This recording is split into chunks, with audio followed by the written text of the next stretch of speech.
çocukken istediğiniz her şeyi bir düşünün. 7-8 yaşında hayalleriniz vardı mı? Hatırlıyorsunuz değil mi onları? Benim mesela hep böyle kırmızı arabalar, bir şeyler, uçan kaçan bir şeyler var. Bir ara hakikaten uzay savaş gemisinde pilot olacaktım ben bayağı. Net bir kariyer planı gibi geliyordu bana o zamanlar. Şimdi mesela hala aynı arzularla düşündüğünüzü düşünün. Aynı arzularla istediğinizi. 8 yaşında bir çocuk gibi yaşanır mıydı bu hayat? Ne oluyor? Büyüdükçe arzular değişiyor. Şimdi bizi geleceğe doğru götüren önemli etkenlerden bir tanesi de arzularımız. Biz neyi neden arzu ediyoruz? Buna hiç bakıyor muyuz sevgili dostlar? Mesela araştırmacılar diyorlar ki bizim arzularımızın kategorileri var. Mesela bunlardan bazıları temel, yapısal, evrimsel arzular. Yani atalarımızdan bize miras gelmiş. Ne olabilir mesela? Biri güvenlik. Biz güvende olmak istiyoruz. Böyle bir arzumuz var.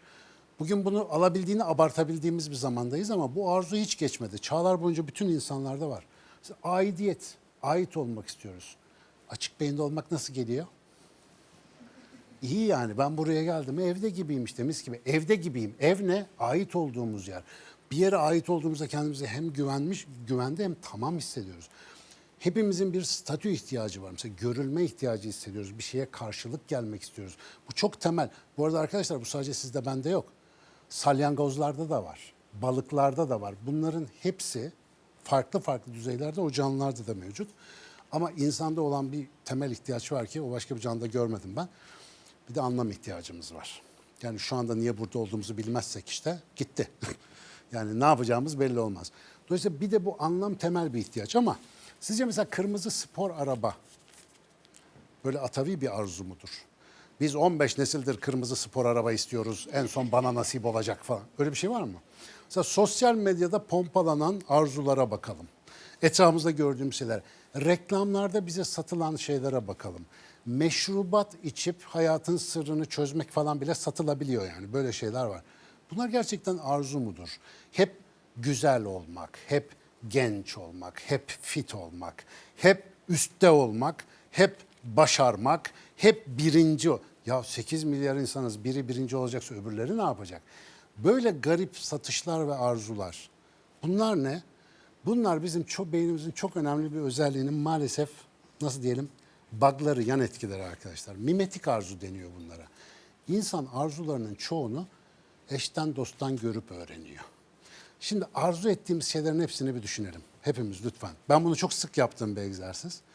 Bu arzu benden mi geliyor yoksa ben bunu dışarıdan bir yerden mi öğrendim? Ve bunun içinde birkaç tane temel soru var. Mesela bir arzunuzu yazın diyorlardı. Ben nereden öğrendim bunu hatırlamıyorum bu arada. Buraya da not düştüm. O arzuyu şöyle yazıyorum. Şunu istiyorum falan diye. Sonra şu 3 soruyu soruyorum bak. Bu arzum elde edersem 5 yıl sonra beni büyütür mü? Daha iyi bir insan yapar mı? Tamamlar mı yani? 2, bu arzum başkasına bir şekilde zarar veriyor mu? Yani ben onu elde etmek için birisi fakirleşiyor mu ya da zarar görüyor mu mesela? Ve en önemlisi üçüncüsü, acaba bu beni ben olmaktan uzaklaştırır mı? Şimdi bu 3 soruyu arzularınıza sorduğunuz zaman bir deneyin. Yazın bugün bir arzunuzu. Bu 3 soruyu sorun yani. 5 yıl sonra ne yapar? Birine zarar veriyor mu? Beni gerçekten büyütüyor mu? Ve birçok arzumuzun aslında zehir arzulamaktan farksız olduğunu fark edebiliyoruz. Özellikle çocukken olan, etraftan gördüklerimiz. Düşünsene, şimdi sana her insanın arzular dedikleri trilyonları versem, özel uçakları, her türlü şeyi, dünya hakimiyetini, düşün 8 küsür milyar insan senin ağzının içine bakıyor. Öyle bir durumda olsa halimiz nice olurdu hiç düşündük mü? Allah muhafaza. Ama kendini bilmeyen ya da kendini düşünmeyen insana bunları çok satabiliyorsunuz işte. Ve bu maalesef ne oluyor? Bugünkü kararlarınızı sizi tüketecek bir yere doğru yönlendiriyor. Ve sonuçta yıllar geçiyor. Ne yaptık biz ya? Bu hayatı niye yaşadık kardeşim noktasına gelip maalesef düğümlenebiliyoruz. Arzular olmasa hayat olmaz. Ama bir taraftan da arzularda ayrım olmazsa yine de hayat pek hayat gibi olmaz. Bir mikrofon alalım. Merhaba hocam. Uzman psikolog Halis Beyputz abi. Halis'im hoş geldin. Hoş bulduk hocam. Hocam şimdi çoğu zaman çocuklar ya otoriter anne babalarının yani zorunda bıraktıkları meslekler yani meslek seçimlerini daha çok anne babalarının yönlendirmesiyle yapıyorlar veya üniversite Evet seçimlerini. maalesef.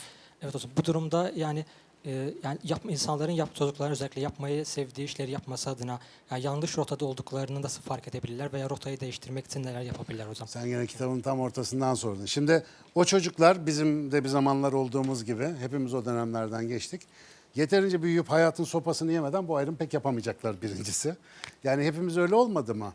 Programlanma döneminde bize bir sürü kod yüklediler. Sonra hayatın büyük bir kısmı öyle dedikleri için öyle yaptığımız dönemlerden geçti. Okula gidilecek, öldür öldür gittik. Şu yapılacak, bu ne? Bu asla yapılmayacak dediler, asla yapmadık falan filan. Sonra yaş kemale erdiyse, bir yere geldiysek baktık hayat hiç de öyle değilmiş. Bir takım sorunlar, krizler çıkmaya başladı. İşte o zaman ya arkadaş ben bu dünyaya niye geldim falan diye sorgulamanın başladığı. Genellikle sen bilirsin orta yaş krizi, yani yaştan dolayı değil de meslekten dolayı bilirsin. Orta yaş krizlerinin falan olduğu dönemler, 40'lı yaşlarda beylere gelen o durumlar var ya böyle. Ben ne yapsam falan filan diye.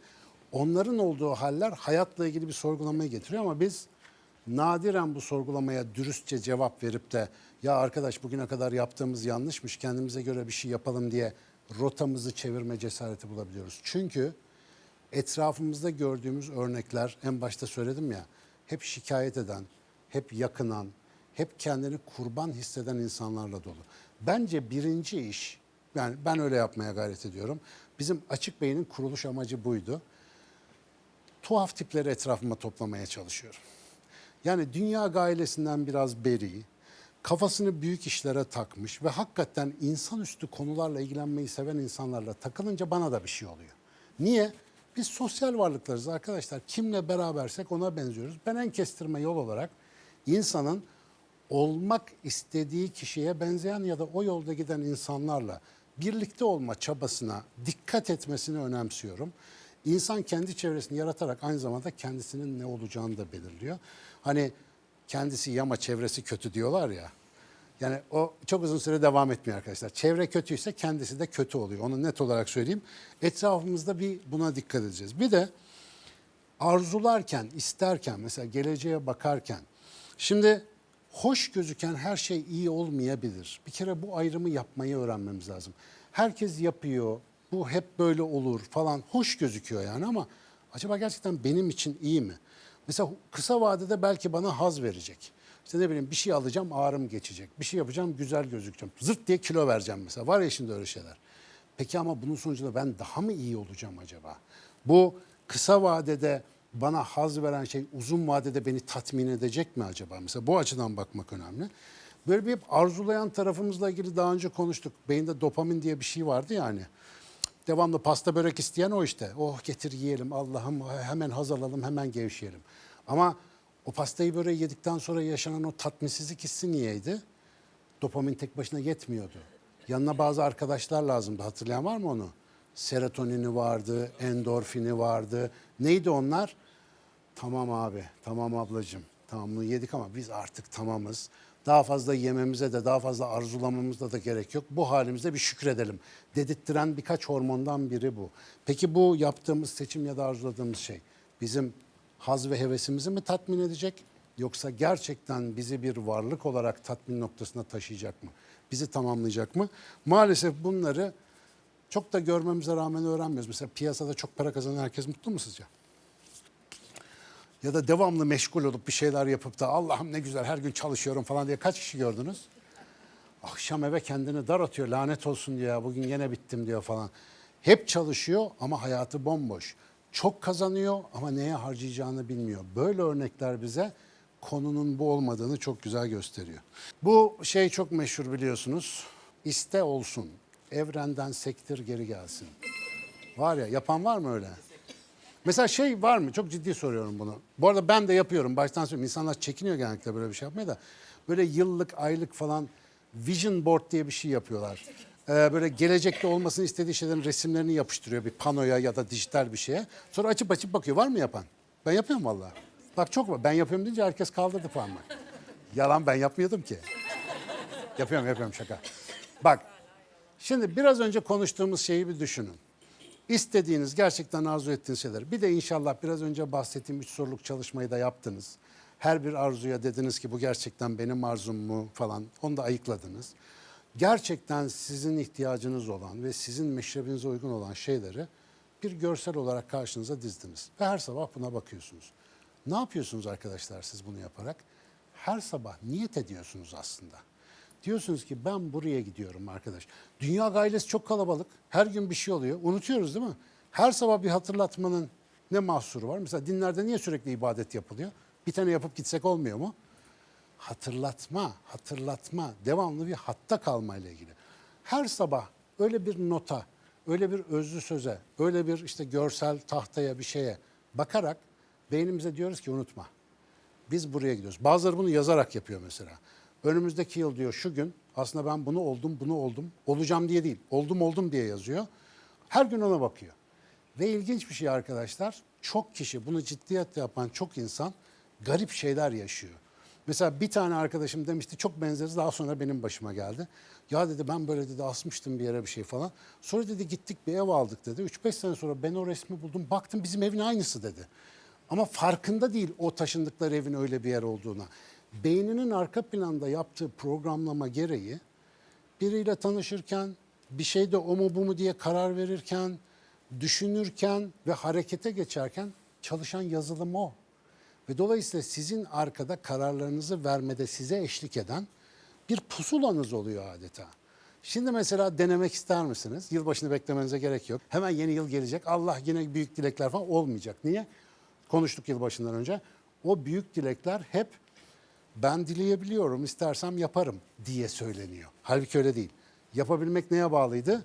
Niyet, gayret ve cesarete. Bir niyet koymak ve o konuda hareket etmek.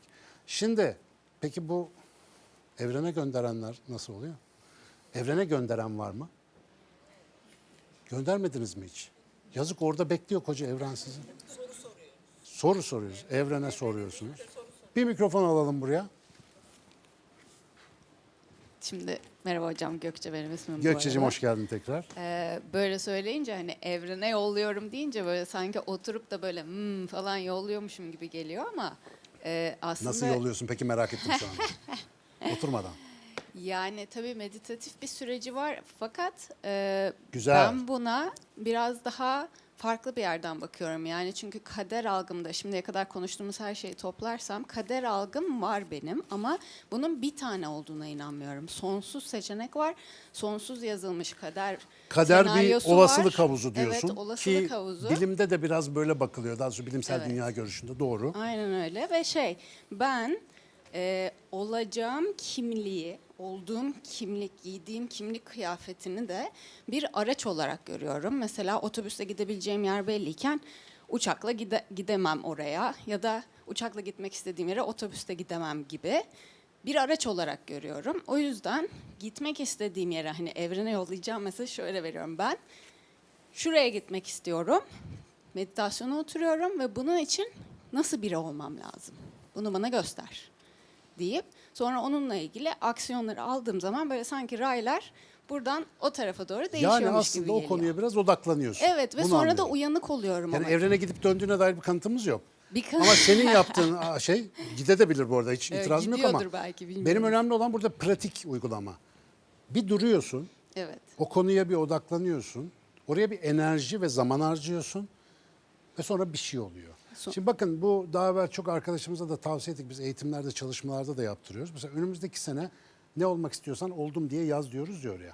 Mesela arkadaş diyor ki senede şu kadar milyon kazanacağım diyor mesela. Abi diyorum kazanacağım değil, kazandım diye yaz. Eli gitmiyor bir kere kazandım. İnanmıyor ki. Yani mesela diyor ki işte bana 5 milyon dolar lazım. Tamam güzel ne yapacaksın diyorum 5 milyon dolar. Bir olsun bakarız.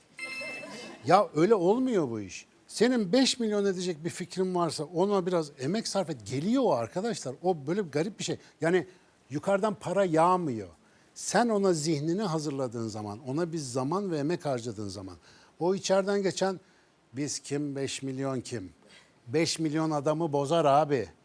Fazla mal haramsız olmaz bilmem ne olmaz. Bırak o kısımları diyen arkadaşları susturamadığımız için onu oraya yazıyoruz ama işte tırnak içinde evrene göndermek mi ne diyorlarsa oraya gitmiyor. Size yansımıyor yani. Size yansıyabilmesi için bir kere işte bu 3 soruyla test edilmiş, ayıklanmış, gerçekten bizim istediğimiz ruhumuza ve özümüze uygun olan niyetleri ortaya koymak. Sonra onlara bir odaklanmak lazım. Bir şey daha söyleyeceğim size. Mesela bir sene sonrası için gerçekten büyük bir, size tam uygun bir hedefiniz, bir emeliniz, olmak istediğiniz yer, neyse almak istediğiniz herhangi bir şey olabilir yani. Öyle bir şey olduğunu düşünün. Vardır da uğraşırsanız çıkar. Şunu hissedebilen var mı? Yani kendini orada görüp bir yıl sonra ne yapmak istiyorsanız, orada nasıl hissettiğinizi, ne yaşadığınızı, aldığınız tadı, kokuyu vesaireyi bir mikrofon alalım size. Orada zihnini canlı olarak görebilen var mı? Bak çok enteresan bir hile söyleyeceğim size şimdi. Merhaba, ben Gürsel Hocam. Gürsel'cim hoş geldin. Bahsettiğiniz olayı gerçek anlamıyla yaşıyorum. Çünkü benim 2018 yılından beri bir hayalim var. Onu da tabii ki de dediğiniz gibi maddesel boyuta geçirmek için yaptığım durumlar var. Ama bir şey yapacağım zaman öncelikle hayal ediyorum. Orada ama bir iki kere değil. Defalarca hayal ediyorum. Oturdu mu? Sonra bir başka senaryoya geçiyorum. Hayalimin amaçlarından birisi motivasyon koçluğu yapmak bende. Ama bu şey değil mi? Hayal ya böyle olsa iyi olur ya Hayır, falan hayır, gibi değil kesinlikle de. yaşıyorsunuz. Net. İçinde Yaşıyorsunuz. kendini gördüğün. Kesinlikle Olacak bu öyle kardeşim belli yani. Bu kadar net gözüktüğüne göre falan dediğin bir şey galiba. Kesinlikle, hatta siz de varsınız hocam bu hayalimde. Bak. Artık rüyalara, hayallere girmeye başlamışsak emekli olma zamanı gelmiştir artık yavaş yavaş. Sağ ol o senin güzel bakışın. Çok teşekkür ederim. Arkadaşlar bakın. Çok basit bir, kısa bir teknik vereceğim size. Lütfen bana inanmayın, evde deneyin. Bu arada dünyada birçok sinir bilimci, ruh bilimci, Carl Gustav Jung'tan falan tutun bu tarafa gelene kadar büyük düşünürler.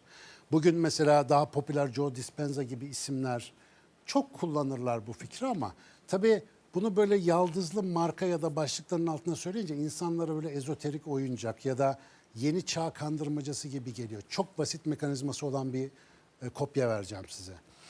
Arkadaşlar bugün şimdi şu anda burada bir şey yapmanızın en önemli sebebi herhangi bir davranışı gösterip göstermemenizi belirleyen en önemli şey duygusal durumunuzdur.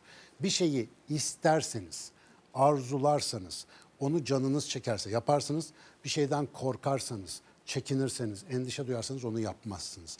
Bu kadar basittir ve biz aklıyla değil duygularıyla davranış gösteren canlılarız. Bir kere bu cepte, bunu bilelim. Peki şimdi bugün akılla fikirle 1000 tane plan yapıyorsunuz. Yarın o planların çoğu niye olmuyor biliyor musunuz? Geleceği hatırlamak diye bir teknik var mesela. Bunu kullanmadığımız için. Biz bir yıl sonra, 5 yıl sonra istediğimiz o hali zihnimizde canlandırdığımızda hep listeler, rakamlar, kişiler, nesneler cinsinden düşünüyoruz. Ben o olduğu anda ne hissederdim? O anda nasıl bir duygulanım yaşardım diye bir içsel simülasyon hiç yapmıyoruz hemen hemen. O anda zihnen oraya gidip sanki gerçekten onu yaşıyormuş gibi o duyguları yaşamaya başladığınızda ilginç bir şey oluyor. Ne dedik? Hareket ve davranışlarınızı duygular yönetir.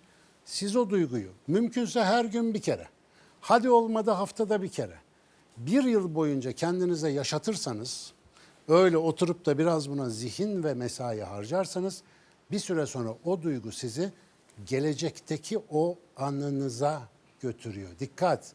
O artık gelecekte bir anı. Geçmişten hatırladıklarınızı düşünün. Kötü hissettiğiniz bir şeyi hatırladığınızda şimdi kötü hissetmiyor musunuz?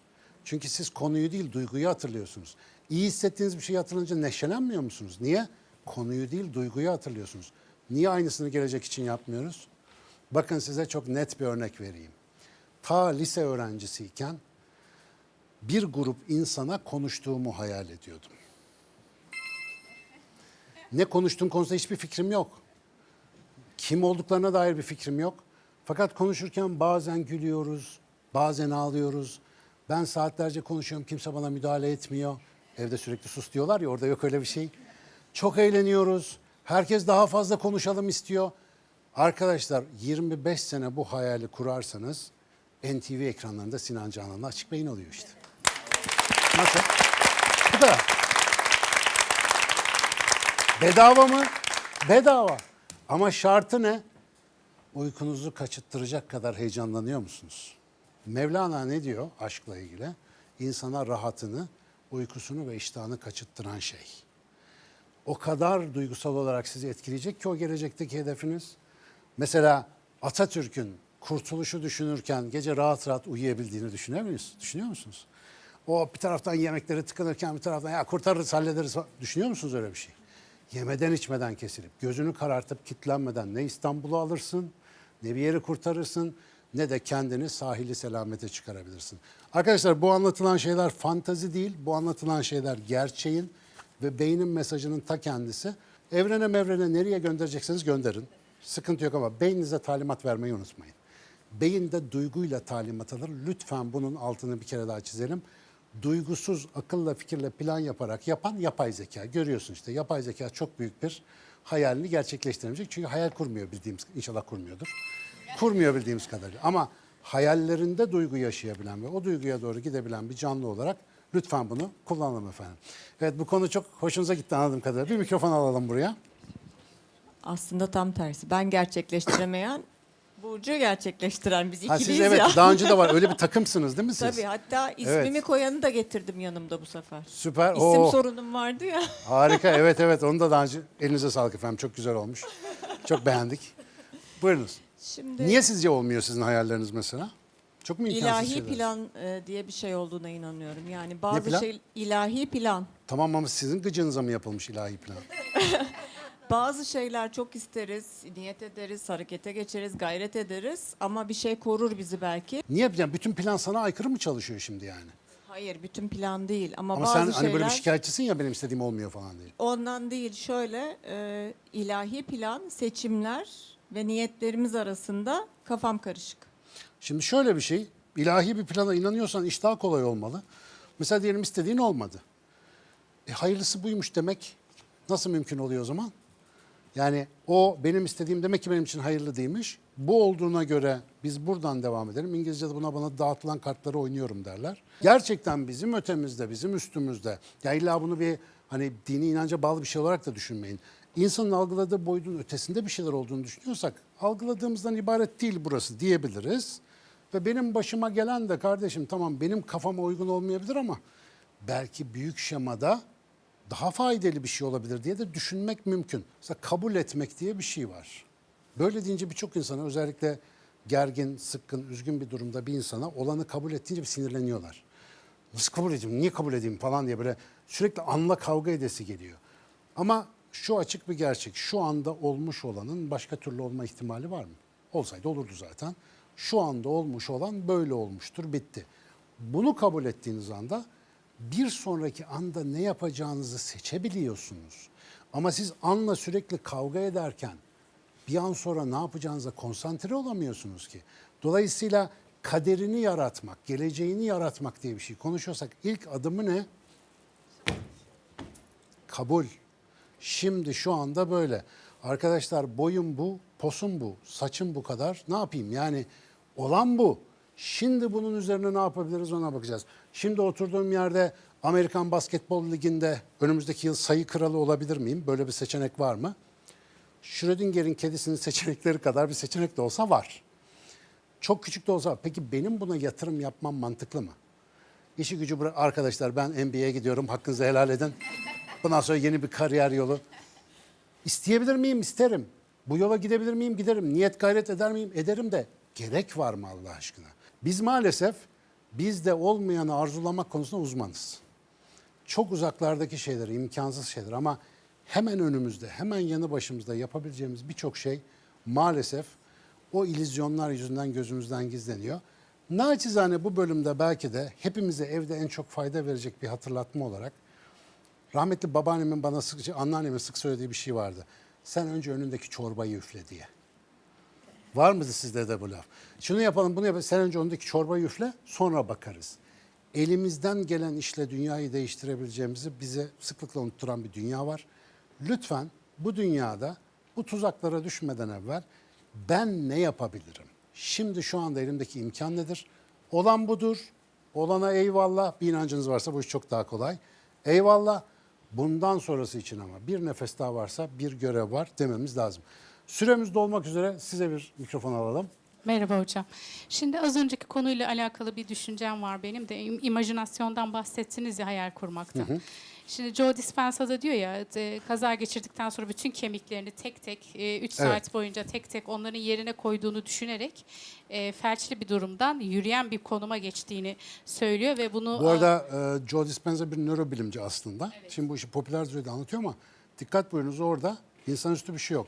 Felç adam zaten. Evet. Yapacak bir şey olmadığı için bütün gün elindeki tek şey düşünmek. hiçbir şeyim yoktu diyor. Bence buradan yapacaksın. çıkıyor. İnşallah felç olmadan deneyelim bunu. Evet. Yani çünkü felç olunca herkes bu mecburen sefer yapıyor. hocam benim şöyle bir şey aklıma geliyor. Bu soruyu size sormak istedim. Tabii ki. İmajinasyonun hayata geçişteki bu kadar önemli rolü ne? Şöyle bir şey aklıma geliyor. Doğruluk payı nedir bilmiyorum ama yaratıcı diyor ya, beni nasıl tanırsan sana öyle muamele ederim dediği bir dünyada.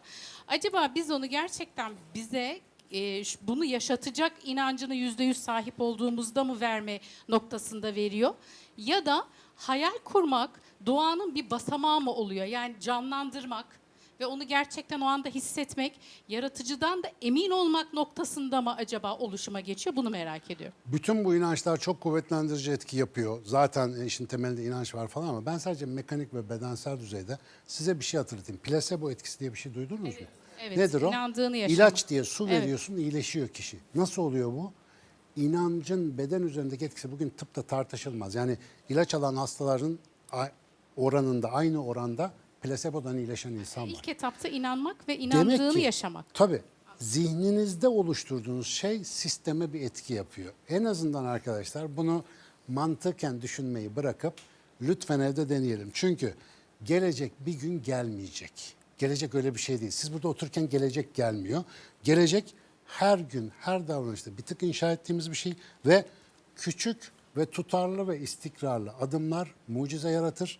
İstikrar mucizedir ve en sevdiğim laflardan bir tanesi Abraham Lincoln'un, geleceği tahminle ilgili sorunu olan varsa bence güzel. Geleceği tahmin etmenin en iyi yolu onu yaratmaktır demiş. Nasıl, iyi fikir bence. Oraya doğru giderseniz tahmin edersiniz. Bugün tipik olarak bir günde yaptığınız hareketlere bakın. 5 yıl sonra Nostradamus gibi görürsünüz başınıza ne geleceği. Değiştirmek için arkadaşlar önce kendimizi değiştireceğiz diyoruz. Bir sonraki hafta buluştuğumuzda en büyük frenimiz, en büyük derdimiz olan şu endişeyi konuşacağız, endişeyi. İnsan niye sürekli endişe eder ve biz bunu çözebilir miyiz? Tekrar buluşana kadar sakin ve endişesiz kalın efendim.